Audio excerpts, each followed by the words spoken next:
오늘부터 이제 본격적으로 필기 시험 관연도 문제를 풀이할 시간이 됐습니다.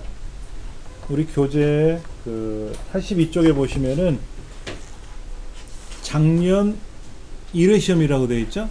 2011년 3월 4일 날 시작했던 제 1회 시험에 대한 필기 문제가 나와 있을 거예요.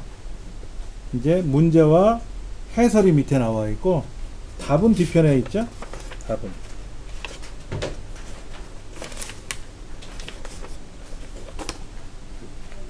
어디 있죠? 그 뒤에 보면 얇은 책자 있지 않습니까? 하나 부록처럼 생긴 거 있잖아요. 이 안에 답이 있어요.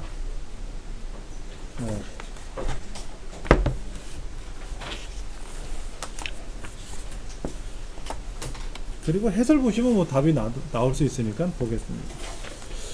오디오 데이터와 관련된 용어에 해당되지 않는 것, 이거 멀티미디어 관련된 이제 우리 학습 자료에 있던 내용들인데요. 용어를 보시면 되게 어려워요. 시퀀스, 시퀀싱, 인터레이싱, PCM, 샘플링 이런 여러 가지 용어들이 나오는데 뭐라 할까? 용어 자체가 좀 생소하죠. 생소해요. 먼저 시퀀싱이라는 말은 컴퓨터를 이용하여 음악을 제작하고 작곡하고 녹음하고 편집하는 거, 방송에서 많이 보셨을 겁니다. 컴퓨터 화면을 통해 가지고 막 여러 가지 이렇게 뭐 음악 기호들을 이용해서 작업하는 거 있거든요. 그걸 시퀀싱이라 그래요. 그러니까는 그 젊은 연세가 있으신 작곡가들은 뭐 컴퓨터에다가 이렇게 오선지에다 그려 가지고 하잖아요. 근데 젊은 사람들은 그냥 컴퓨터에다가 올갱 같은 거 이렇게 따르르 키보드 두들기면 그게 악보로 들어가요. 알아서 편하죠, 작곡하기도. 시퀀싱, 그러니까 이거는 오디오에 관련된 거하고 의미가 있겠죠. 인터레이싱은 뭐냐면 우리가 동영상 같은 사진 같은 거를 볼 때, 잠깐 보세요. 여기에 제가 뭐를 보여드릴 거냐면은 사진 찍은 거를 이렇게 공유하는 사이트예요. 근데 이제 클릭을 하면 사진이 이제 나타난단 말이에요. 사진이 쭉 보이지 않습니까? 이렇게 사진이 보이는데, 이게 요즘은 인터넷이 속도가 빠르니까 사진이 착착착 나타나지만 인터넷이 더디면 어떨까요? 사진이 한두 개도 아니고 어마어마한 사진들이 이 안에 들어있잖아요. 이거를 보여주려면 굉장히 어려워요. 그래서 사진이 전체가 다 올라와야만이, 다운로드가 돼야만이 화면에 탁 나타나게 한다면, 이 많은 사진이 동시에 보이게 하려면 굉장히 오래 걸릴 거예요. 그래서 어떻게 하냐, 얘를 뿌옇게 서서히 보여주는 거예요. 그러니까 사진의 일부가 먼저 와서 윤곽만 잡아주고, 그 다음에 또 데이터가 다운로드가 되면서 사진이 천천히 올라오면서 마지막에 완벽하게 다운로드가 완료가 되면 선명한 사진으로 착 바뀌게끔 하는 거. 그런 기법이 있었어요. 지금은 안 쓰지만 그런 기법을 뭐라고 하냐면 인터레이싱 기법이라 그래요. 얘는 오디오가 아니라 일반 그래픽에 관련된 거겠죠. 용어 자체가. 그래서 저도 이거를 그때 이제 이 문제를 보고 찾아봤어요. 그래서 제가 링크를 걸어 놓은 건데, 지금은 뭐 책에 설명을 잘 해놨으니까 책 설명 보면 되겠죠. PCM은 뭐냐면 사람의 목소리를 mp3로 저장을 하지 않습니까? 가수들이 부른 노래를 mp3로 저장해서 보급하는 거지 않습니까? 그렇게 아날로그를 디지털화 시켜서 저장을 해야 될 거 아닙니까? 그거를 PCM이라 그래요. PCM. 그리고 아날로그 신호를 디지털 신호로 변환하는 과정을 샘플링 한다 그러고요. 대부분 다 오디오에 연관된 의미들이에요. 이 문제가 제일 어려웠었어요, 이 시험 때. 명백히 어떻게 설명을 못하게 해갖고 못할 정도로 어려웠던 문제 중에 하나였어요. 다음 중 지하철이나 버스 정류장의 지역과 관련된 지도나 주변 상가 정보를 인터넷하고 연결해서 보여주는 입간판 형태의 정보 안내 기기가 있어요. 많이 보셨죠? 여러분 지하철역에 가면 뭐 인터넷 화면도 보이고 거기에서 뭐 주변 상가 찾는 것도 나오고 하는 거 있을 겁니다. 키오스크라 그래요. 키오스크. 주로 어디서 많이 시작했냐면 백화점의 층별 안내도 뭐 이런 거. 그 다음에 박물관 같은 데 가면 문화재 설명하는 거. 그래서 그걸 딱 누르면 거기에 세세한 설명이 나오게끔 하는 키오스크라는 거로 많이 사용을 해요. 지금도 많이 쓰고 있고요. 주문형 비디오는 뭐예요? 비디오 가게 가서 비디오 빌려보는 것도 주문형 비디오겠지만 공방에 있는 거 우리 공부하잖아요. 그렇죠? 사이버 대학 다니는 공부하시는 분들은 사이버 대학 홈페이지에 들어가서 로그인 해가지고 거기 있는 동영상을 가지고 학습을 참여한단 말이에요. 그런 거를 우리는 뭐라고 한다? VOD라 그래요. CAI는 컴퓨터를 이용한 학습. 컴퓨터를 이용한 학습. 여러분 많이 들어보셨죠? CAD, CAD, CAM, CAM 많이 들어보셨을 겁니다. CAD는 컴퓨터를 이용한 디자인, 설계하는 거고 CAM은 컴퓨터를 이용한 매니팩처링, 가공하는 거예요. 예를 들어서 우리가 어떤 건물 같은 형태를 CAD 설계를 하면 그거를 보고 저희 집 같은 경우에는 그걸 프린터로 인쇄해서 그 종이된 인쇄된 거를 빳빳한 마분지에다 붙여가지고 칼로 잘라요. 가위로 자르기 힘드니까 칼로, 날카로운 칼로 힘을 줘서 잘라가지고 붙이는 거죠. 본드 같은 거를 이렇게 붙여서 집 형태를 이제 보여준단 말이에요. 근데 좀 건축 설계하는 곳에 가면 그런 종이를 집어넣고 그런 자재를 집어넣고 나서 설계도만 넣어주면 알아서 착착착 잘라 나온단 말이에요. 그게 캠이에요. 캠. 쇳덩어리도 가공할 수도 있고 뭐 나무도 자를 수 있고 그런 걸 할 수 있어요. 아크릴 제작하는 업체 가면 많이 해요. 캠을. CAI는 컴퓨터용 학습. 예를 들면 미술 공부. 미술 공부를 물감을 들고 손에 묻잖아요. 그러니까는 아이패드를 펼쳐놓고 거기서 색감을 선택을 해서 팔레트에 섞어가지고 색깔을 칠할 수 있고 그런 것들. 그게 이제 CAI 방법 중에 하나고, 화상회의 시스템은 영상 통화하듯이 얼굴 보면서 얘기하는 거예요. 화상회의 시스템. 영상 채팅한다 이런 얘기도 하고 영상 통화한다고 얘기도 많이 하죠. 굉장히 많이 활용합니다. 남북 이산 가족들도 했었고요. 예, 많이들 합니다. 현재 뭐 대통령은 서울에 있고 국무총리는 세종시에 있으니까 영상 회의를 통해서 서로 얼굴을 봐야 되고 그런 것도 합니다. 3번 컴퓨터 바이러스에 관한 설명이다. 바이러스. 그 바이러스 하면 안 좋은 거 생각하시면 되죠. 사용자가 인지하지 못한 사이에 자가 복제를 통해서 다른 정상적인 프로그램을 감염시켜서 프로그램을 파괴하거나 데이터를 파괴시키기도 하고, 소프트웨어 형태로 감염되죠. 하드웨어로 감염되는 건 아니잖아요. 프로그램이니까. 메일이나 첨부 파일을 통해서 감염되는 확률이 굉장히 높죠. 그래서 모르는 사람이 보내주는 거는 하물며 뭐가 있냐면 카톡으로요. 카톡으로 멋있는 영상 같은 걸 많이 보내줘요. 교육생분들이. 근데 그 영상이 그냥 스위시, 플래시 어떤 영상으로 만들어 있으면 그냥 터치해서 보면 되는데 실행 파일로 보내주는 경우도 있어요. 근데 실행 파일을 함부로 실행할 수가 없단 말이야. 영상이 보이는 건 나중 문제고 그 실행 파일이 뻥 터져 버리면 어떻게 돼? 그런 경우에는 굉장히 조심스러워요. 보내주신 분한테 잘 받았어요, 잘 보았어요 라고만 답변을 하고 실제로 제가 열어보지는 않아요. 그런 실행 파일, 첨부 파일들은 위험하기도 하거든요. 그 다음에 공개자료실에 있는 거는 당연히 감염될 확률이 높기 때문에 백신으로 검사를 해야 되고요. 메신저를 통해서 바이러스가 유포되기도 하고 많이 합니다. 여러 대 컴퓨터를 일제히 동작시켜서 대량의 데이터를 한 곳의 서버 컴퓨터에 집중적으로 전송시킨다. 이걸 디도스 공격이라 그래. 분산 서비스 거부 공격. 우리도 많이 했었어요. 우리가. 저도 그런 경험이 있어요. 옛날에 김동성 선수가 안토 오노인가 헐리우드 액션 때문에 금메달 박탈당했잖아요. 그럴 때 우리가 어떻게 했냐면 몇 년 몇 월 며칠 몇 시 몇 분 날짜 시간을 맞춰가지고 미국에 있는 빙상연맹 홈페이지에 접속을 하는 거예요. 그러면 수백만 명이 동시에 접속하니까 그 서버가 멈춰버리는 거예요.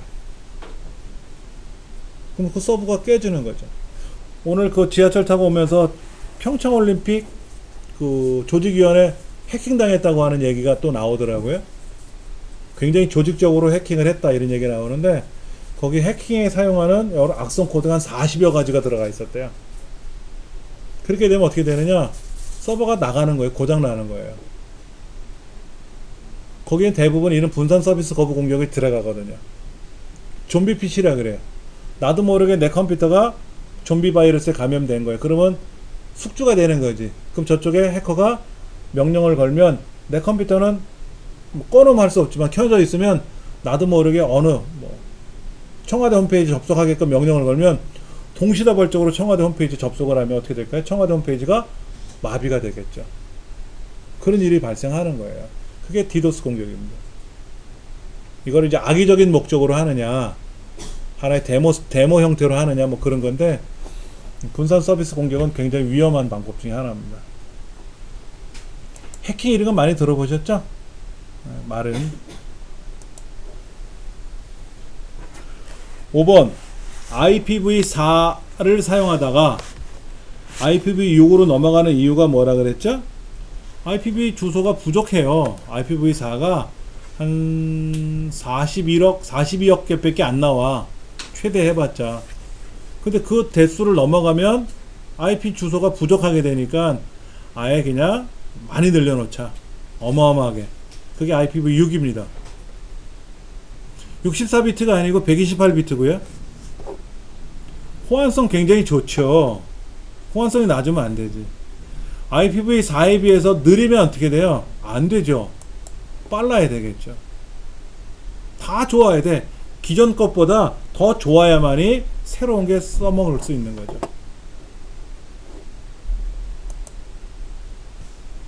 우리 해설해 보시면 자세히 나와 있으니까는요, 꼭 참조하셔야 되고요. 6번 문제. 무선 랜. 무선 랜 많이 들어보셨죠? 예를 들면 우리가 공유기가 있으면 가정에 무선 와이파이를 이용해서 노트북에서 인터넷도 할 수 있지 않습니까? 그때 노트북에는 뭐가 필요하죠? 무선 랜 카드가 있어야 돼요. 수신할 수 있는. 그러면 공유기에는 안테나가 달려있죠? 공유기 안테나 달려있잖아요. 안테나도 있어야죠. 그럼 공유기 자체가 있어야 되잖아요. 공유기 자체. 그 공유기 자체를 뭐라고 부른다? AP라 그래요. 공유기 있잖아요. 가정에 있는 공유기. 얘를 AP라 그래요. 액세스 포인트. 얘에 안테나가 달려있어서 무선으로 수신하면 무선 랜카드 쪽에서 안테나가 또 달려있을 테니까 거기서도 무선으로 송수신을 하는 거고. 리피터는 뭡니까? 리피터? 책에 써 있어요. 거리가 증가하면 어떻게 됩니까? 신호가 약해지죠? 그러니까는 신호를 강하게 만들어줘야 되겠죠? 증폭해줘야죠. 증폭해줘야지. 우리가 앞에 있는 사람한테 뭐를 던져주려면 그냥 간단히 휙 하면 가겠지만 야구 경기 보듯이 저 외야에서 안쪽으로 홈으로 공을 던지려고 그러면 있는 힘껏 던진단 말이에요. 증폭을 해서 힘을 줘서 던지는 거죠. 그게 리피터의 역할입니다.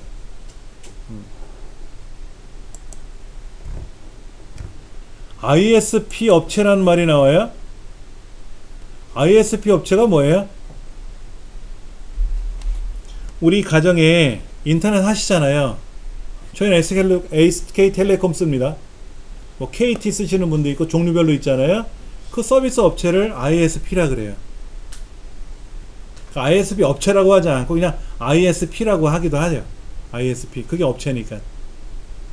그러니까 통신 신호를, 통신 선로를 제공해주는 업체를 ISP라고 하는데, 이때 IP 주소가 동쪽으로 할당해주는 경우가 있고 정적으로 할당해주는 게 있어요. 고정적으로 쓰는 게 있고 변동 IP를 쓰는 경우도 있는데, 여기 우리 기관들은, 단체 기관들은 고정 IP를 쓰고요, 가정에서는 변동 IP를 쓰거든요. 자동 IP라고도 해요. 이때 이 동적으로 할당해주는 프로토콜이 DHCP다. DHCP다 하는 거. 조금 어려운 문제인데 과거에도 많이 나왔던 문제예요. 예, 기억을 하셔야 되겠죠. 자, 운영체제. 윈도우죠, 윈도우. 우리들이 알고 있는 윈도우는 제어 프로그램과 처리 프로그램을 나눠요. 제어 프로그램과 처리 프로그램을 나누는데, 이 제어 프로그램 안에 감시 프로그램, 작업 관리 프로그램, 데이터 관리 프로그램 세 가지가 제어 프로그램 안에 들어있어요. 그리고 처리 프로그램 안에는 해설에도 나와 있잖아요. 언어 번역 프로그램, 서비스 프로그램, 이런 게 들어있어요. 그러니까 뭐 건축학 개론 이런 것처럼 전산학 개론 이런 걸 공부하면 이런 걸 알게 되는데, 예, 우리 지금 그 이론적인 거 공부할 때 운영체제에 관한 설명을 할 때 제어 프로그램과 처리 프로그램 나눠 있는 게 설명이 나왔었을 거예요.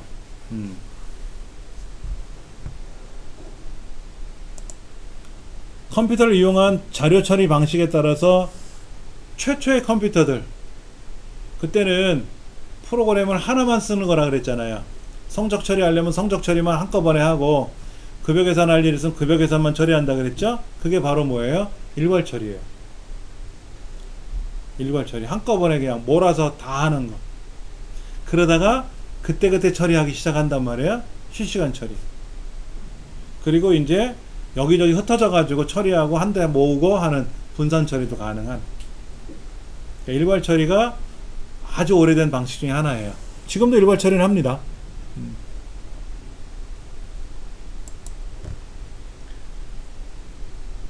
아날로그와 디지털의 차이점이 우리 10번 문제 해설에 잘 나와 있어요.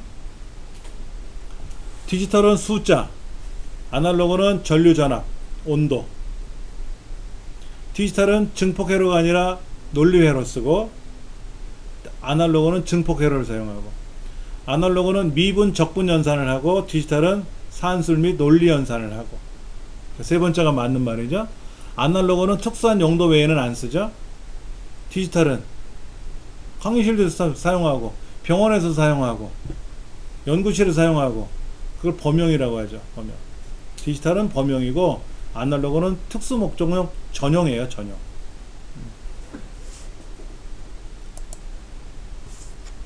11번 소형화, 경량화, 음성과 동작 인식 등 다양한 기술이 적용돼 장소에 구애받지 않고, 여기 중요한 말이 나옵니다. 몸에 착용하는 컴퓨터. 웨어러블. 입는 거죠, 입는 거. 입는 컴퓨터. 어떤 게 있죠? 웨어러블에? 우리가 직접 경험을 하지는 못했죠. 웨어러블 컴퓨터. 어떤 게 있냐면요. 앱이 나온 게 있어요. 앱.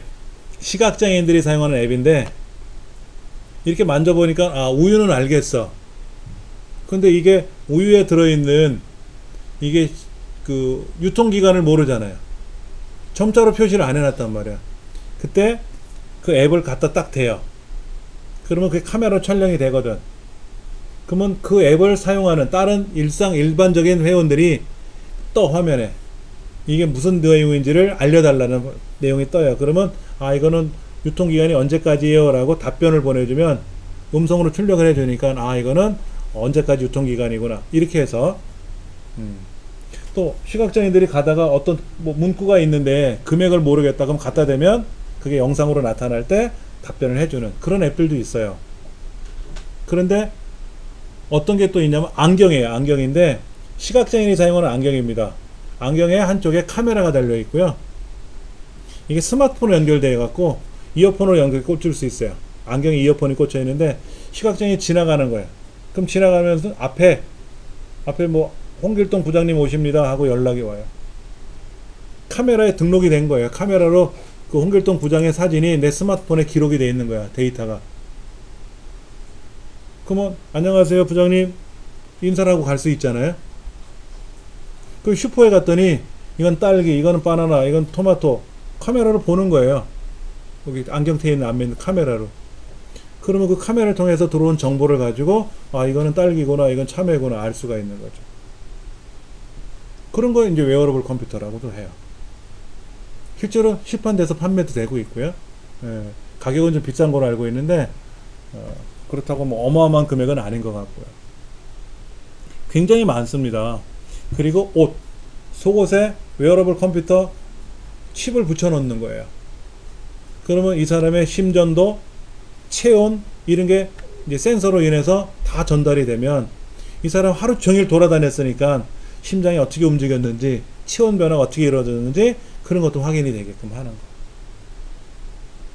여기에 키보드, 모니터, 마우스가 붙어 있는 게 아니라 웨어러블 컴퓨터가 굉장히 많이 활용되고 있어요. 마이크로 컴퓨터는 마이크로 프로세스가 꽂혀 있는 컴퓨터가 마이크로 컴퓨터라 그랬죠? 마이크로 프로세스가 뭐라 그랬어요? CPU의 구성이 제어 장치, 연산 장치가 들어있는데 예전에는 따로따로 꽂아서 사용했다 그랬고요. 지금은 제어 장치와 연산 장치가 하나의 칩에 붙어 있게끔 한 거. 그게 마이크로 프로세스인데 그 마이크로 프로세스가 탑재된 컴퓨터는 마이크로 컴퓨터라고 표현하는 거죠. 인공지능을 사용하는 컴퓨터 뭐 이런 거 많죠. 알파고 이제 안 하잖아요. 알파고가 바둑 둡니까? 안 하잖아요. 다른 일을 하잖아요. 어마어마하게 많은 일을 하죠. 그러니까 구글하고 IBM이 이런 인공지능을 이용해서 굉장히 많은 활용을 해요. 그 다음에 인공지능을 이용해서 암 진단을 하는 거죠. 우리나라에 인공지능 컴퓨터가 들어와서 암 진단을 하는 컴퓨터가 지금 어디에 있어요? 킬병원에 들어있어요. 우리나라의 종합병원의 성지가 어디죠? 세브란스, 여기서 성모, 서울대학병원, 그 다음에 또 아산병원 이런 데 있잖아요. 그런데 거기를 안 가고 암 환자들은 또 국립암센터도 있잖아요. 거기를 안 가고 킬병원을 가는 거예요. 킬병원에 왓슨 인공지능이 딱 들어가 있단 말이에요. 거기에 취업을 한 거야. 그래서 이제 내가 암 진단을 이제 이렇게 조직 검사한 거를 자료를 보내면 그 왓슨 컴퓨터가 이 사람은 이러이러한 암이니까 이렇게 처리하면 끝. 그럼 그대로 처방을 하고 치료를 하면 다 거의 낫는 거야. 거기를 가는 거예요, 이제는. 유명한 의사 박사들이, 전문의들이 체크하고 진단했는데 사람이 낫지를 않는 거야. 그래서 왓슨한테 물어봤더니 사람이 잘못 판단했다, 이거야. 치료 방법이 잘못됐다 하고 치료 방법을 바꾸니까 대번에 낫더라, 이거지. 오래됐어요. 예. 혹시 뭐 가족 중에 불편하신 분 있으면 안 아프면 제일 좋은데 아프면 빨리 나아야 될 거 아니에요. 그렇죠. 그런 거. 인공지능이 굉장히 많이 활용되고 있어요. 인공지능. 과거의 인공지능은 사람이 가르쳤어요. 야, 이거는 바둑에 이렇게 하는 게 바둑 두는 방법이야 하고 알려주고 나서 그 바둑 방법론을 쭉 학습을 시켜요. 근데 지금은 바둑 배워라, 네가 바둑 할 거야 라고만 알려주면 지가 알아서 바둑을 배워서 지가 학습을 해요. 인공지능이. 그래서 알파고랑 알파고 플러스가 있고 알파고 마스터 있고 위에 이제 레벨이 있는데 그 알파고를 처참하게 이겼죠. 알파고 이후에 나온 인공지능이.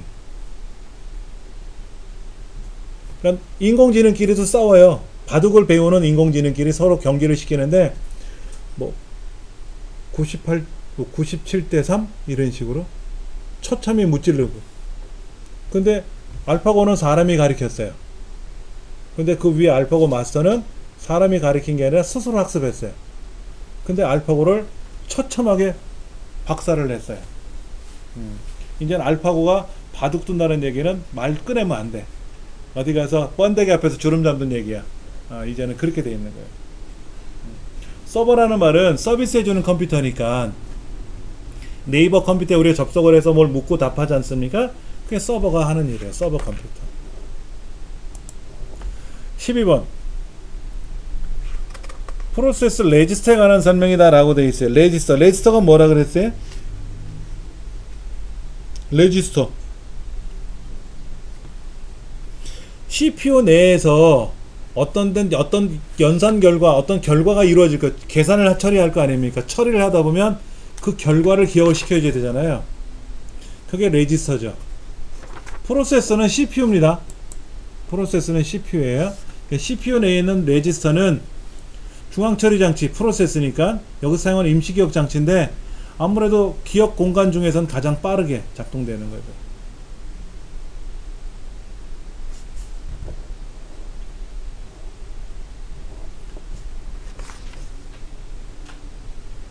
책에 플립플롭, 렛치 이런 말이 나왔는데 신경 쓰지 마세요. 하드웨어 입출력을 전담하는 장치, 이거는 채널이라고 써있죠. 책에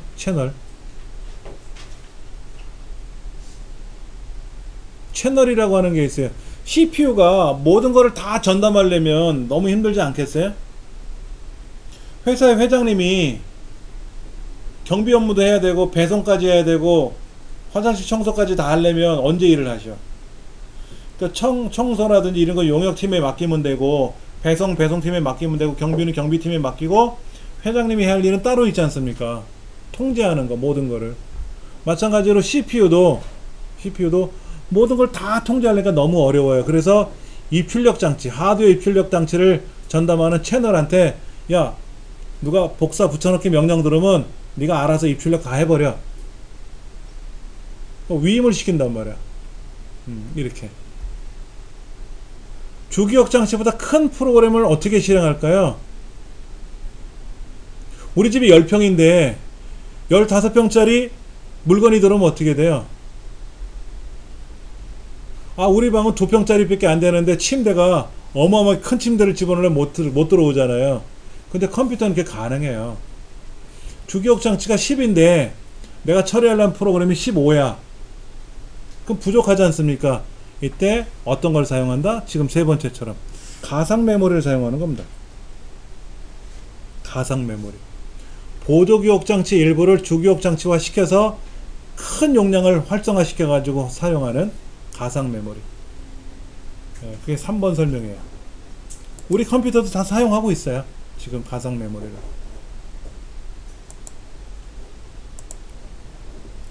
인터넷을 이용한 전자우편에 관한 내용. 전자우편 하면 기억나시는 게 많을 거예요. 받는 사람 주소, 제목, 내용, 첨부 파일, 뭐 이런 용어들도 나와야 되고, 그 다음에 뭐 사용자 아이디 골뱅이 도메인 주소, 그 다음에 SMTP는 뭐라고요? 전자우편을 보내는 서비스. 팝3는 수신하는 서비스. MIME는 멀티미디어적인 데이터를 갖고 처리하는 거. 세 가지. SMTP는 송신, POP3는 수신, MIME는 멀티미디어 데이터. 그리고 전자우편은 8비트 유니코드라고 써 있는데 8비트 유니코드 자체가 틀렸어요. 유니코드는 16비트입니다. 유니코드는 16비트고요. 8비트가 아니고, 그 다음에 전자우편은 아스키 문자를 이용해요. 아스키. ASCII라는 아스키. 그냥 우리말로 그냥 아스키라고 읽어요. 콩글리시로. 유니코드는 8비트가 아니라 16비트예요. 본래. 그 자체가 틀렸어요. 유니코드를 사용하지도 않지만 자체가 틀렸다 이거죠. HD급 고화질 비디오를 저장할 수 있는 차세대 광학 장치다 라고 되어 있어요. 우리 많이 듣던 게 CD, DVD 이런 거 들어보셨지 않습니까? CD는 700메가, DVD는 4.7메가, 4.7기가, 블루레이 디스크는 25기가 이상. 100기가까지. 그러니까 CD랑 똑같은 크기인데 레이저 파형에 따라 달라져요. 과거에는 CD에다가 영화 동영상을 담아놔서 컴퓨터로 재생했었는데 화질이 떨어져. 화질을 좀 크게 하려고 봤더니 공간이 부족해. 그래서 DVD가 나온 거예요. DVD로 영화를 만들어서 저장을 해놨는데 해상도가 떨어져요. 또 요즘 텔레비전에 안 맞게. 그래서 고화질로 만들어놓은 게 블루레이 디스크. 이것도 활성화가 그렇게 안 되네요. 블루레이 디스크가. CD, DVD는 많이 썼거든요. 제가요. 블루레이 디스크는 많이 쓰질 않더라고요. 아직까지 블루레이 디스크 장치가 비싸요. DVD 레코딩 같은 거, DVD 레코더 같은 경우는 2만원이면 사요. 옛날에 CD 레코더가 1000만원이었거든요. 근데 그게 현재 2만원까지 내려가서 16,000원, 17,000원. 근데 블루레이 디스크 장치는 10몇만원에 아직은 비싸요. 저거를 사용하려면 좋은 게 뭐냐, 블루레이 디스크, 외장 블루레이 디스크 장치에다가 영화를 담아서 USB 단자에다 꽂아가지고 컴퓨터 플레이 버튼 누르면 블루레이 디스크에 있는 영화가 텔레비전으로 재생이 된단 말이에요. 굉장히 좋죠. 근데 비싸. 외장은 더 비싸 또. 그래서 살까 말까 고민하는데 세월은 계속 지나가고 있어요. 컴퓨터 시스템을 안정적으로 사용하기 위한 방법. 이거는 뭐 우리 문제지, 우리 이론적인 학습 배울 때 했어요. 컴퓨터를 이동하거나 교체할 때는 반드시 전원을 끄고 해야 돼요. 사람 마취하고 하듯이 끄고 해야 돼. 켜놓고 했다면 큰일 납니다. 고장나요. 직사광선이 들어오면 안 돼요. 습기가 많아도 안 되고요. 통풍이 잘 돼야 되고 먼지 발생이 적어야 돼요. 먼지가 많이 발생하는 곳에다 놓으면 컴퓨터 안에 부품이 작거든요. 거기에 먼지가 끼어 들어가서 고장이 날 수 있어요. 습기가 많으면 어떻게 될까요? 합선이 일어날 수 있어요. 위험해요. 자, 시스템 백업 기능을 자주 사용하면 어떨까요? 백업이 뭐예요? 백업. 중요한 파일을 따로 보관하는 작업을 우린 백업이라 그래요. 예상치 못한 상황을 대비해서 데이터를 보관하는 거, 따로 보관하는 방법, 보관하는 행위를 백업한다 그러는데 자주 해야 좋죠. 백업 안 했다가 바이러스 감염되면 어떻게 돼요? 난리 나잖아. 그러니까 백업을 해놔야지. 그래서 금융권 같은 경우에는 그때그때 백업도 하지만 하루 일과가 끝나면 백업 장치를 이용해서 백업도 시키고 뭐 서버로 전송하기도 하지만 백업도 하고 그래요. 근데 이 백업용 장치는 컴퓨터 내부에다 넣으면 안 돼요. 외장하드처럼 별도로 전원을 분리시킬 수 있는 곳에다가 연결을 해서 백업을 받아놓고 전원을 꺼야지. 분리를 시켜야지. 네. 조각 모음을 예약 실행해서 정기적으로 최적화시키면 빨라진다라는 거죠. 조각 모음을 실행하면 컴퓨터 방법이 작동하는 게 빨라지는 거지 공간을 활용하는 건 아니에요. 디스크 정리 명령을 걸면 공간을 활용할 수가 있고 조각 모음 실행하면 속도가 빨라지고, 단 여러분이 사용하시는 컴퓨터에 SSD라고 하는 보조기억 장치가 들어있으면 조각 모음 실행하시면 안 돼요. 아니, 할 필요도 없어요. 기계가 스스로 합니다. 우리 강의실 컴퓨터에는 SSD가 탑재되어 있거든요. C 드라이브에. 그거는 조각 모음 실행 안 해요. 알아서 해줍니다. 홈그룹. 윈도우 7서부터 네트워크가 활성화됐어요. 그래서 저희 집 컴퓨터에도 제가 사용하는 거, 자네들이 사용하는 거, 또 저희 배우자가 사용하는 노트북이나 데스크탑을 다 홈 네트워크로 다 연결했어요. 그래서 자네들이 공유되어 있는 프린터를 가지고 설치해 가지고 언제든지 프린터 인쇄 작업도 할 수 있고, 그 다음에 네트워크에 개방이 되어 있으니까 컴퓨터를 사용하게 되면은 네트워크 홈그룹에다가 필요한 자료를 보내고 받을 수도 있고, 이때 권한을 부여해 주는데 권한이 부여되지 않으면 사용할 수가 없어요. 보기 권한만 줄 수도 있고 읽고 쓰는 권한, 지우는 권한까지 줄 수도 있고 그래요. 보기 권한을 받은 입장에서는 볼 수만 있어요. 쓰기 권한을 받으면 거기다가 내가 저장할 수는 있어요. 지우기 권한을 받으면 어떻게 된다? 남의 것도 지울 수가 있죠. 남의 것도 지울 수 있어요. 그러니까 웹하드라는 얘기 많이 들어보셨을 겁니다. 웹하드. 그러니까 사진관을 운영하는 이런 가게들은요, 내가 USB 메모리를 들고 가서 이거 인화해 주세요가 아니라 웹하드에다 전송해 줘야 되거든요. 그러면 소비자가 웹하드에다가 로그인을 해가서 내가 사진이 30장 있는데 이걸 업로드를 한단 말이에요. 이거를 인화해 주세요. 그럼 이제 사진관 주인이 그 업로드된 사진을 가지고 인화 작업을 하겠죠. 비용을 받고. 그리고 배송을 해준다든지 아니면 직접 찾아와서 가져갈 수도 있게끔 그렇게 작업을 하는 거예요. 그때 쓰기 권한을 주죠. 지우기 권한은 안 줘요. 그럼 남의 것도 막 지워버릴 수 있잖아. 그냥 쓰기 권한만 주는 거야. 근데 내가 잘못 올렸어, 사진을. 업로드. 엉뚱한 사진을 올렸어. 그럼 지우기 권한이 없으니까 어떻게 돼요? 발을 동동 구르는 수밖에 없지. 연락처를 해서 제가 파일을 잘못 보냈는데 그거 좀 지워달라고. 이런 거. 뭐 개인적인 사진 같은 거는 공개되면 안 되는 것들이 있잖아요. 뭐 그런 거라. 이게 뭐야? 파일 및 프린터 공유 끄기를 설정하면 홈그룹에서 나가기 마법사가 자동으로 실행된다고? 그 프린터 공유 끄기 하면 프린터 공유가 안 되는 거니까 프린터를 못 쓰는 거예요.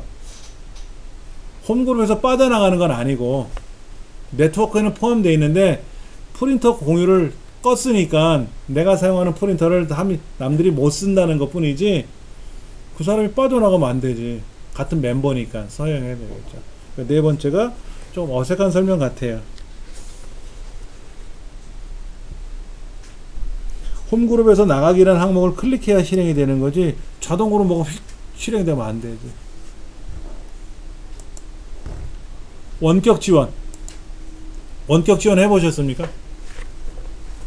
내 컴퓨터가 불안스러워.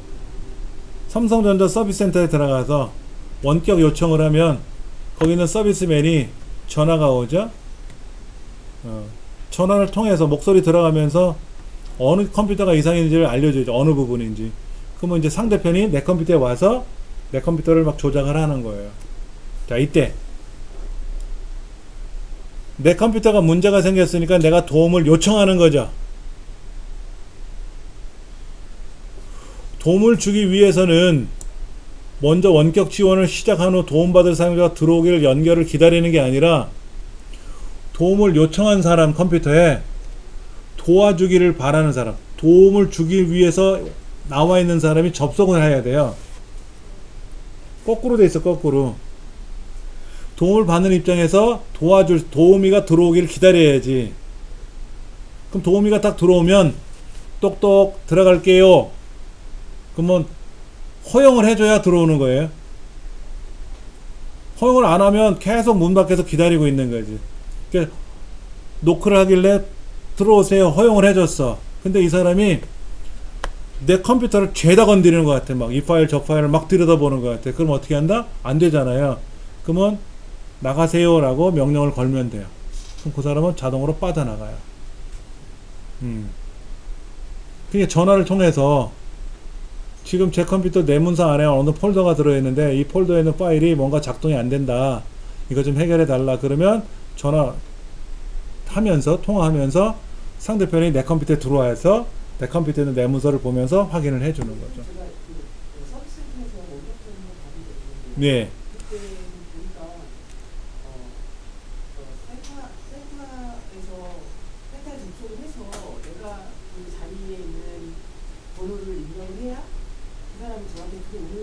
그렇죠. 그렇게 돼 있어요. 근데 저기서 지금 보면 다른 사업자에게 도움을 주기 위해서는 스테타에 있는 사람이 있잖아요. 도움을 주기 위해서는 연결을 기다려야 되는 게 그 의미 아니에요?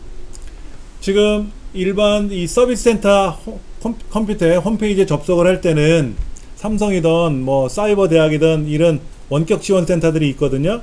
그러면 내가 컴퓨터를 잘 못해. 그래서 뭐가 안 깔려. 그래서 영상을 볼 수가 없어. 그러면 제가 전화를 걸어서 어떻게 합니까? 그러면 홈페이지에 들어와서 원격 센터 들어와 보세요. 그러면 이제 클릭을 한단 말이야. 그러면 제가 7번 방에 비어 있으니까 7번 방 들어오세요 라고 하는 거죠. 그럼 내가 7번 방에 들어온 거지 않습니까? 그거는 이 절차가 너무 어렵기 때문에 거꾸로 만든 서비스예요.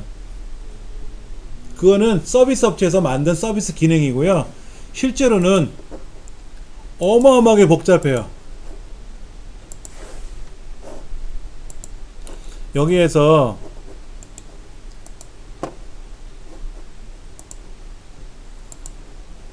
원격 허용, 연결 허용을 해줘야 되고요. 이거를 안 해놓으면 못 들어옵니다. 일단 이렇게 해야 되고, 그 다음에 이건 기본으로 되어 있고요. 그 다음에 이제 여기 시작 버튼 눌러서 원격이라고 하는 거를, 원격 지원이라고 있지 않습니까? 이거를 이용해서 믿을 수 있는 사람에게 도움을 요청할 건지 다른 사회 지원을 요청할 건지 얘를 선택을 해야 되겠죠. 그럼 얘를 파일로 전달할 건지 저장. 옆 사무실에 있대. 그러면 내가 USB 메모리로 복사를 요청서를 보내면, 근데 부산에 있는 사람 같으면 파일로 전달을 못하니까는 전자메일 통해서 보내든지 해야 되겠죠. 메신저를 통해서. 그러면 이제 그 사람이 제 요청서를 더블 클릭하면 제 컴퓨터 입구까지, 대문 앞까지 들어오는 거예요. 그럼 이제 제 컴퓨터에 요청을 제가 했으니까 띵동, 아무개가 지금 대기하고 있습니다. 허용을 해 주시겠습니까? 오케이 해야 그 사람이 들어온다는 얘기예요. 근데 이게 너무나도 어려워요, 초보자들한테는. 그래서 삼성이나 이런 서비스 센터에 가서 하는 거잖아요. 그때는 도움을 요청하는 사람이 들어가야죠. 서비스 센터 홈페이지로. 그거는 서비스 차원에서 하는 거고 실제로는 그게 아니다라는 얘기죠. 내 컴퓨터 상에서는 도움을 요청을 한 사람이 대기하고 있는 거고, 도움을 주려고 하는 사람이 기다려야 돼. 밖에서 녹화하고 들어오길 기다리는 거죠. 이거 거꾸로 되어 있는 거죠, 설명이. 시각장애가 있는 사용자는 컴퓨터를 어떻게 사용할까요? 접근성 기능을 이용해야 되겠죠. 접근성. 예. 근데 시각장애가 있는 완맹이다, 완전 시각이다, 빛도 조절 못한, 그러면 영어는 음성을 출력해 주는데 우리말은 음성 출력을 못 하더라고요. 그때는 이 프로그램, 이 접근성 갖고는 해결이 안 돼요. 이론적으로는 가능하다고 하지만 이게 불편할 때가 있거든요. 그래서 스크린 리더라고 해서 화면에 있는 글자를 읽어주는 프로그램이 있거든요. 시각장애인들은 그걸 먼저 공부해야 돼요. 그래야 이 글자를 읽을 거 아닙니까? 이어폰 꽂고 들어야. 시각장애인들 시험은 어떻게 보냐면 점자 문제지로 나와서 점자로 답을 하는 경우도 있겠지만은 컴퓨터로 시험 보잖아요.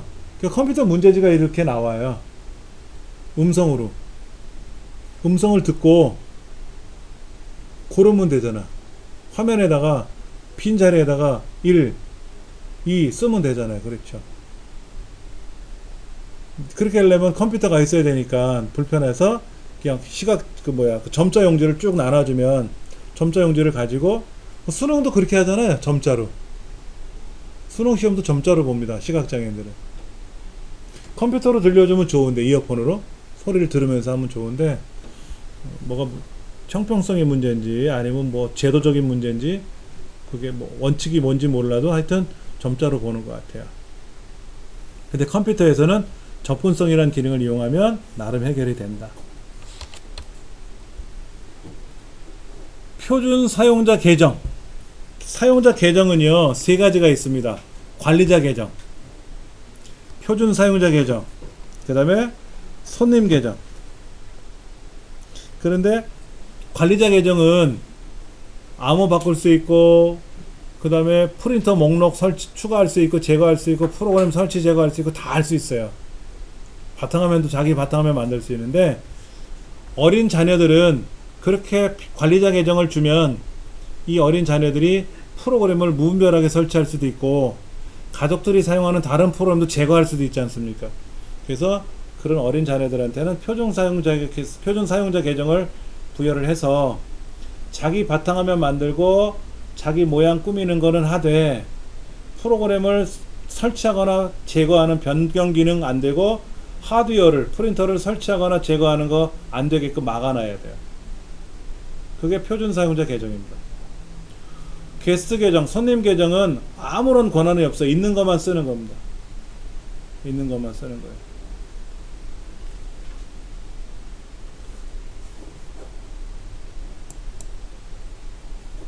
윈도우 7에서 32비트 윈도우인지 64비트 윈도우인지 어떻게 알아요?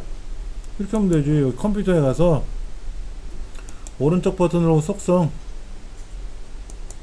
그럼 뜨잖아요. 여기 64비트 운영체제 이렇게 뜨잖아요. 해결됐잖아요. 그렇죠? 이렇게 확인하시면 돼요.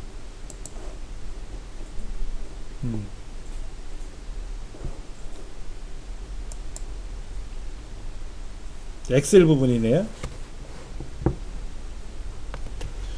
유효성 검사에 대한 설명이다. 옳지 않은 걸 고르시오. 우리 유효성 검사는 뭡니까? 남녀 성별을 입력하게끔 미리 지정해 준다 그랬죠. 목록에다가. 근데 이 목록을 했을 때 너비 지정하는 기능이 있어요? 드롭다운이라는 거는 화살표 나타나는 걸 드롭다운이라 그래. 펼치 목록. 근데 너비를 지정하는 기능은 없어요. 보통 8개가 나옵니다. 목록은 8개가 나와요. 10개 같은 경우에는 8개가 먼저 보이고 밑에 2개가 숨어 있으니까 스크롤을 이용하면 되죠. 너비는 지정하는 기능이 없습니다. 글자가 많으면 많은 대로, 적으면 적은 대로 나와요. 그게 틀렸다.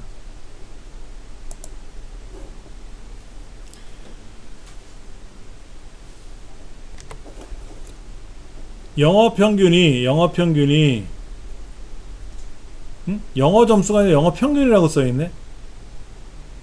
성명은 성명이라고 이렇게 써있는데 영어는 영어가 아니라 영어 평균이라고 되어있죠. 자 보세요.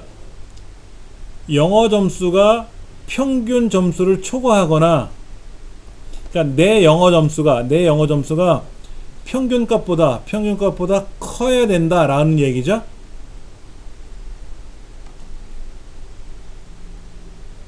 그 다음에 두 번째 문자가 0자니까 물음표 0이라고 쓰면 되죠. 물음표 0 별표하면 첫 글자 말고 두 번째 글자가 0이다 라는 얘기죠. 근데 왜 는을 썼을까? 여기다가 는 물음표 0이라고 쓰면 어떻게 돼요? 는은 명령이잖아요. 는은 명령이잖아. 엑셀에다가 여기다 성명 밑에다가 는 물음표 0 별표라고 치면, 야, 이게 뭔 계산법이 그 모양이냐 이거야. 못 알아듣겠다 이거지. 못 알아듣겠다. 그래서 는 물음표 0 별표 이렇게 쓰면 따옴표 속에 있는 글자가 문자니까 이렇게 들어갈 거 아니냐 이거죠. 그렇죠?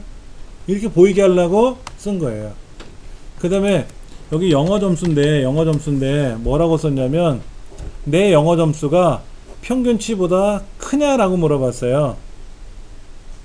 평균치보다 크냐라고 물어봤잖아요. 이때 여기 있는 영어 점수가 절대값으로 절대참조로 들어가야 되죠. 당연히 뒤에 두 번째가 뒤 아홉 번째보다 이 평균보다 크냐라고 물어본 거잖아요. 이렇게 쓰면 안 되지 않습니까? 우리가 랭크 함수에서 VLOOKUP, HLOOKUP에서 어느 하나가 여러 개를 참조할 때는 그 여러 개를 우리가 달러가 찍힌다는 얘기는 상식적으로 알아두는 얘기고, 그러니까 1번, 2번은 틀린 말이고 3, 4번 중에 맞아야 되는데, 이때 물음표 0 별표는 뭐다? 첫 글자 말고 두 번째 글자가 0이란 얘기잖아요. 별표 0이라는 말은 뭐예요? 0이 포함됐다는 얘기고,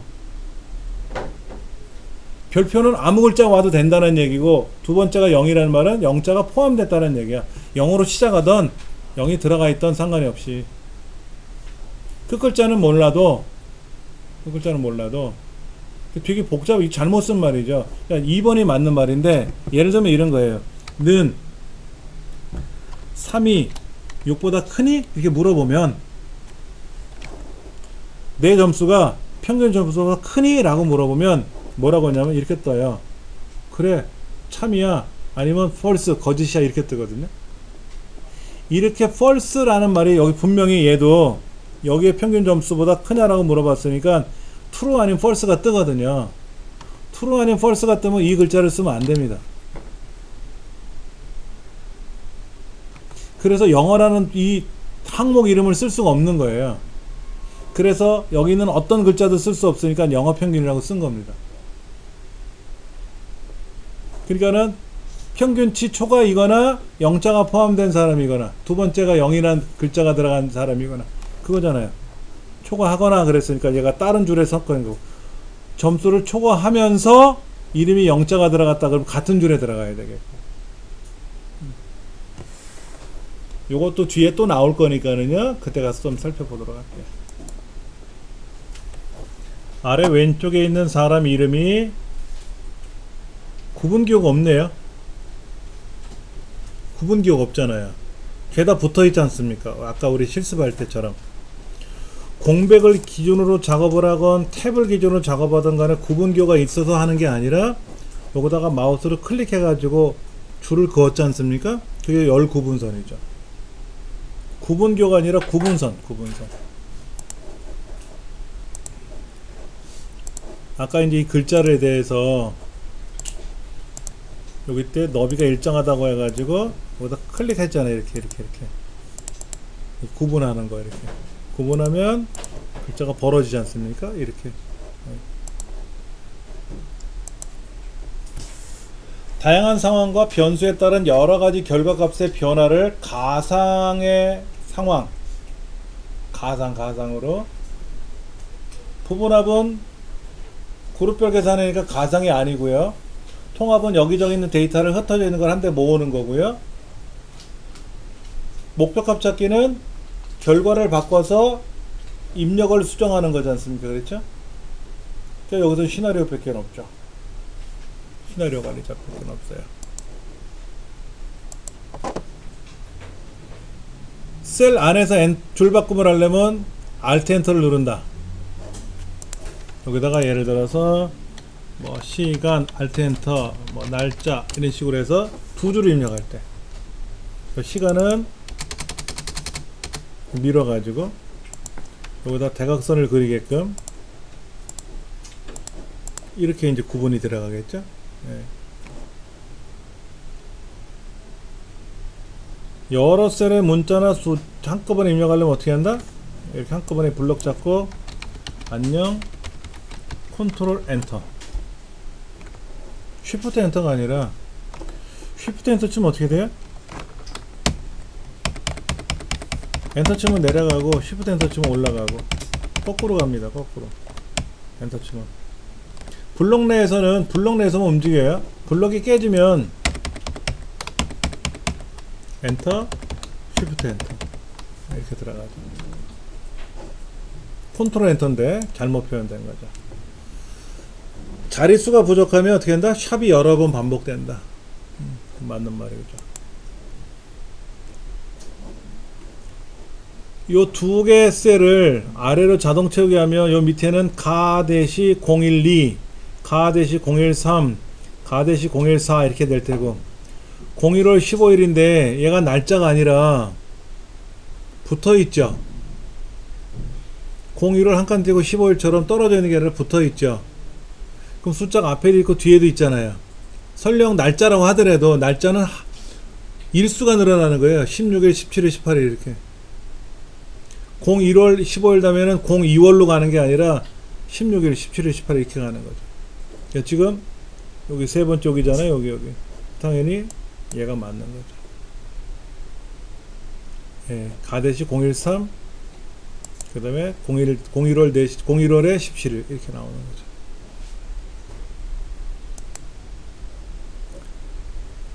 1, 2, 3, 4, 5란 숫자를 샵, 컴마, 샵, 샵, 0, 컴마를 찍었어요. 컴마 찍으면 뭐가 되죠? 1000분의 1로 줄죠? 그러니까 345가 떨어져 나가잖아요. 1000분의 1로 줄이니까. 그 12만 남겠지. 0.00은 뭡니까? 소점 이상은 한 자리는 의무적으로 보여야 되고, 소점 이하는 두 자리는 출력해줘라. 1, 2, 3, 4, 5란 숫자 5자리인데 소점이 없으니까 소점이 없는 거는 그냥 뭐 의무적으로 두 자리 만들어주면 되고, 소점 이상은 있는 대로 다 보여주면 되고. 맞는 거죠. 이건 뭐죠? 며칠, 몇 월, 몇 년. 2015년 6월 25일이니까 연도는 뭐야? 연도가 뒤로 가야 되잖아. YY니까 25가 뒤로 가야 되고, 며칠 25일이니까 25가 앞으로 와야 되고. 이건 맞아요? 맞았네. 근데 지금 06월이면 뭐예요? 영어로 JUNE가 아니라 JUN만 나와야죠. 세 글자니까. M을 4개를 써주면 풀네임으로 나오는 거지. 디셈버, 옥토버 이렇게 나오면 되는데 M 3개만 썼으니까 줄여서 써야죠. 요게 나와서 문제죠. 요거 나오면 안 되는데. 예. 그 다음에 골뱅이는 글자니까 이 커말. 입력받은 글자가 골뱅이라는 것은 커말이라는 글자가 입력된 글자니까 골뱅이 2번 나오고 별표. 3번이 틀렸어요. 어디 틀린지 아시겠죠? MMM이라는 코드가 월을 세 자리를 보여줘라 하는 건데 글자로.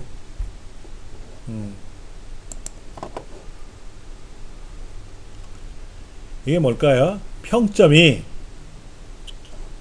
3보다 작은 경우에, 그럼 여기서부터 블럭을 쭉 잡아가지고 뒤에 두 번째 셀에다가 명령을 걸겠죠. 이 블럭을 잡는 첫 번째 자리가 뒤에 두 번째 아닙니까? 뒤에 두 번째가 3보다 작다면 이거지. 3.0 미만이니까. 근데 조건부서식에서는 2번처럼 마우스를 클릭하면 절대 참조가 들어가는데 F4번 키 2번 눌러서 달러를 앞으로 당겨야 된다 그랬잖아요. 1번이 맞는 거죠.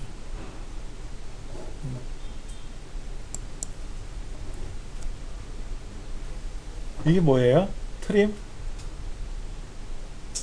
트림이라는 말은 이 글자 앞에 빈 공백 다 제거하고, 얘는 한 칸을 유지하고, 얘 뒤에 공백이 없어서 다행이지만 있으면 다 제거하는 거죠. 1/4분기 수익 맞아요. 세란 글자가 세금 명세서인데 세 번째 이유부터 찾으래. 처음부터 찾아라. 이 말이 없으면, 이 글자가 없었으면 1이에요. 세금 계산서가 세자 앞에 1에 첫 번째 있잖아요. 근데 컴마 3이라는 말은 하나, 둘, 셋. 즉 세 번째 글자 여기서부터 시작해서 여기 세자가 몇 번 만에 있어요. 하나, 둘, 셋, 넷, 다섯 번째 있잖아. 세 번째부터 찾으라고 해서 하나, 둘, 셋 이게 아니고 여기서부터 찾되 처음부터 따져봐야지. 그러면 이 셋자는, 세 번째 위에 있는 셋자는 다섯 번째 있는 거죠. 맞아요. 프로퍼가 뭔죠? 프로퍼? 첫 글자만 대문자로 바꾸는 거죠. 그럼 여기 있는 리퍼블릭 오브 코리아 이거는 다 대문자잖아. 이거는 어퍼죠, 어퍼. 로어는 다 소문자로 바꾸는 거고, 요렇게 첫 글자만 얘는 또 첫 글자가 대문자 아니네.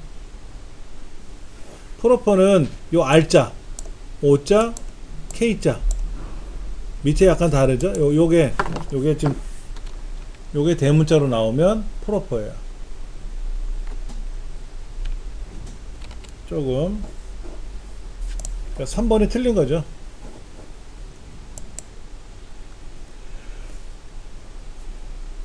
매크로의 바로가기 키 어떤 거였죠? 컨트롤하고 대소문자 구별한다 그랬어요? 아까 제가 매크로 한번 설명드렸잖아요. 대문자로 지정하면 자동으로 쉬프트 키가 들어가죠. 그리고 영문자와 숫자를 함께 지정할 수 없고 영문자만 표현한다 그랬죠. 이때 컨트롤하고 들어가는 거죠. 숫자는 우리말은 못 쓴다 그랬지 않습니까? 그 바로가 키가 없어도 매크로는 기록이 돼요. 우리 시험은 항상 바로가 키 지정하지 않고 매크로를 만들었지 않습니까? 그러니까 3번 컨트롤하고 사용한다. 매크로의 특징. 매크로가 시작되고 나서부터 키보드에 글자를 쓰거나 마우스로 어디 항목을 클릭하거나 하는 게 다 등록이 된다 그랬어요. 기록이. 기록한 매크로는 편집할 수 있죠. VBA라는 모드, 비주얼 베이직 어플리케이션, 비주얼 베이직이라는 프로그래밍 기법을 통해서 매크로를 편집할 수가 있어요. 그러니까는 VBA 명령어를 알면 마우스를 어디를 클릭하고 합계를 구하고 자동 채우기 하고 하는 거를 직접 키보드로 명령을 줘도 되죠. 그렇게 명령을 줄 줄 모르니까는 마우스를 클릭 드래그 해서 명령을 준 거죠. 동작을 주면은 걔가 프로그램으로 코딩이 쫙 된단 말이야. 당연히 매크로 편집했죠. 아까 매크로 이름도 변경하는 거 했었고 바로하기 키도 변경할 수 있었고, 그리고 매크로에 사용하는 바로하기 키가 컨트롤 C 그럼 뭐라고요? 복사라는 기능을 우선하는 거죠. 엑셀의 바로하기 키, 윈도우에 바로하기 키 기능이 있을 거 아니에요. 컨트롤 C 누르면 복사하고 컨트롤 V 하면 붙이기인데, 매크로에다가 그런 컨트롤 C나 컨트롤 V 명령을 걸면 그거는 엑셀에 있는 기능 명령보다는 우선이기 때문에 작동이 안 된다. 매크로만 작동된다. 이런 얘기다. 이때 텍스트 상자에다가 글자를 매크로를 지정한 후에 매크로를 실행할 수 있고, 도형을 이용할 수도 있고 단추 이용할 수도 있고, 우리 지금까지 했었던 거니까.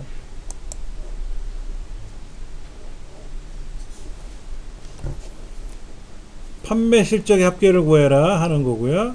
그 다음에 연필과 서울에 해당하는 거, 연필이면서 서울인 게 300, 연필이면 서울인 거 200. 300과 200의 합계를 구해라. 합이 500. 직접 내가 수작업으로 계산할 줄 알아야 돼요. 차트에서 중요한 거 몇 가지 있었다 그랬잖아요. 차트에서는 이 차트의 종류가 어떤 의미를 갖고 있는지, 그리고 우리 계열 겹치기에서 계열을 많이 겹치면 어떻게 돼요? 사이가 좁혀지죠. 이 수치가 작아지면 어떻게 됩니까? 겹치기를 0 0이면 안 겹치고 따로따로 보이는 거고, 마이너스 같으면 떨어지죠. 떨어지면 어떻게 돼? 양수로 지정하면 계열이 붙는 거고, 국어영어 수학 과목이 붙어서 나오는 거고, 0이면 따로따로 보이는 거고, 그 계열 사이가 좁혀지겠지. 그게 틀린 거예요.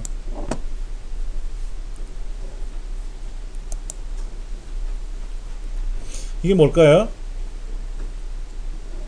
B의 두 번째부터 D 아홉 번째 중에, 그러니까 여기서부터 시작해서 두 번째 줄이면 세 번째 칸이면 뭐야? B2부터 D 아홉 번째까지 중에 여기서 시작하는 거죠. 두 번째 줄이면 하나, 둘, B2부터니까 여기서부터 하나, 두 번째 줄이고 세 번째 칸이니까 하나, 둘, 셋. 2320만원? 맞네, 거기 2320만원.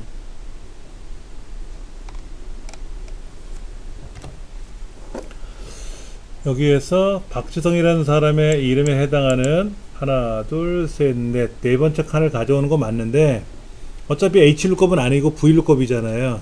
근데 컴마 1은 뭐냐면 비슷하게 일치. 컴마 0은 정확히 일치. 정확히 일치는 뒤죽박죽 섞여 있을 때 쓰는 거고, 컴마 1은 비슷하게 일치는 뭐예요? 오름차순으로 나열되어 있을 때 쓰는 거고.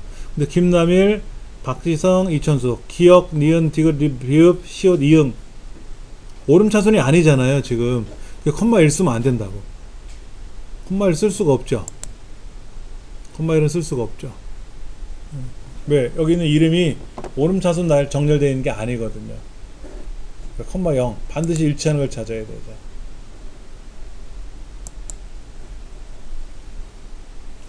이게 뭡니까? 우리가 저장을 할 때 일반 옵션이라는 항목이 밑에 있어요. 거기에 가서 저장을 누르게 되면은 이제 이런 메시지가 뜨는데, 열기 암호를 못 맞추면 못 열어요.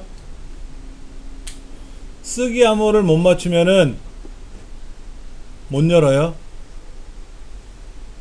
열기 암호나 쓰기 암호, 열기 암호를 못 맞추면 열 수가 없지만, 쓰기 암호를 못 맞춘다고 해서 쓰기 암호는 읽어드릴 때, 입력할 때, 받아들일 때, 열 때 불어보는 거예요. 그래서 쓰기 암호를 맞추고 나면 열기 암호 맞췄으니까 저장 불러와질 거고, 쓰기 암호도 맞췄으니까 내가 글자를 수정하고 저장하면 저장이 되는 거예요. 근데 쓰기 암호를 못 맞추면 읽기 전용으로 저장을 읽어드릴까요? 라고 물어요. 그럼 이제 읽기 전용으로 읽었으니까 내가 내용을 고쳤을 거 아닙니까? 고치고 나서 저장 명령 걸면 이 현재 문서 파일로 저장을 못해요. 쓰기 암호를 못 맞췄으니까 저장을 못한다고. 다르게 저장해야지. 근데 쓰기 암호가 지정된 경우에는 파일을 수정하고 다른 이유로 저장 시 쓰기 암호를 입력해야 된다. 아니에요. 저장할 때 쓰기 암호를 입력하는 게 아니라 읽어 드릴 때 쓰기 암호까지 물어봐요. 그래서 그 쓰기 암호를 맞춰야만이, 당연히 읽기 암호를 못 맞추면, 열기 암호를 못 맞추면 못 여는 거고, 쓰기 암호를 맞춰야만이 열어서 고쳐가지고 저장할 때 저장이 되는 거예요.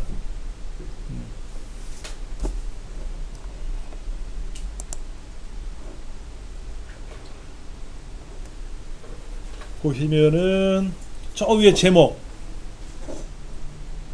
왼쪽에 축 제목, 밑에 데이터 표,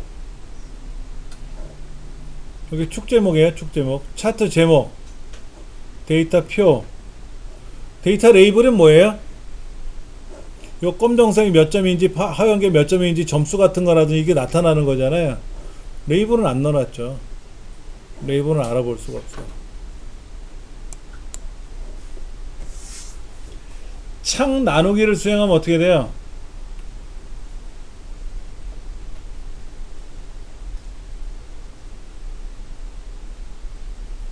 창을 나누면 한번 해볼까요? 제가 여기다가 클릭했어요. 치에 10번째다 클릭했어요. 그 보기에 가서 창을 나누면 어떻게 된다? 내 위에 나눠지죠? 내 왼쪽에 나눠지잖아요. 여기다 창 나누기를 했더니 여기가 생기면서 여기가 생기고 여기가 생기는 게 아니라, 여기서 창 나누기 하면 내 앞에서 갈라지고 위에서 갈라지는 거예요. 내 왼쪽과 내 위쪽이 갈라지는 거죠. 창 나누기를 수행하면 셀 포인트에 오른쪽이 아니라 왼쪽이고 아래쪽이 아니라 위쪽에 구분선이 표시되죠. 아까 그렇게 했잖아요. 위에 왼쪽에 생겼잖아요. 근데 보편적으로 컴퓨터에서는 어떤 작업을 해서 뭐가 새로 생성이 되지 않습니까? 차트를 새로 만들어라, 피벗 테이블을 만들어라, 시나리오 관리자에 의해서 보고서를 작성해라. 그러면 뭔가 하나 새로 생성되잖아요. 생성될 때 어떻게 된다? 왼쪽에 생성돼요. 왼쪽. 그 다음에 뭐 삽입해라 그러면 왼쪽이나 위쪽에 생성되는 거예요. 내가 밀려나간단 말이야. 오른쪽이나 아래쪽으로 밀려나가. 내 앞에 생기거든. 오른쪽은 내 뒤고 아래쪽은 내 아래잖아요. 그렇죠. 그게 아니라 내 왼쪽이나 위쪽으로. 그게 다른 거죠. 2번이 틀린 거예요. 2번이 틀린 겁니다. 워크시트 인쇄 관한 설명이다. 인쇄 영역에 포함된 도형은 기본적으로 인쇄가 되나요? 안 되나요? 도형 기본적으로 인쇄가 되죠. 여기다가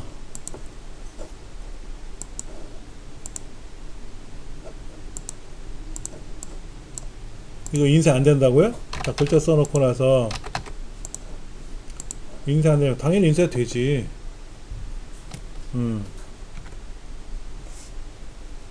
인쇄가 되지 않음으로가 인쇄가 돼요. 그게 틀린 거라고. 그 다음에 A, B, C, D 1, 2, 3, 4는 인쇄할 때 1, 2, 3, 4 A, B, C, D 안 나왔잖아요. 그냥 빈 화면에다 뭐가 인쇄가 되는 거죠.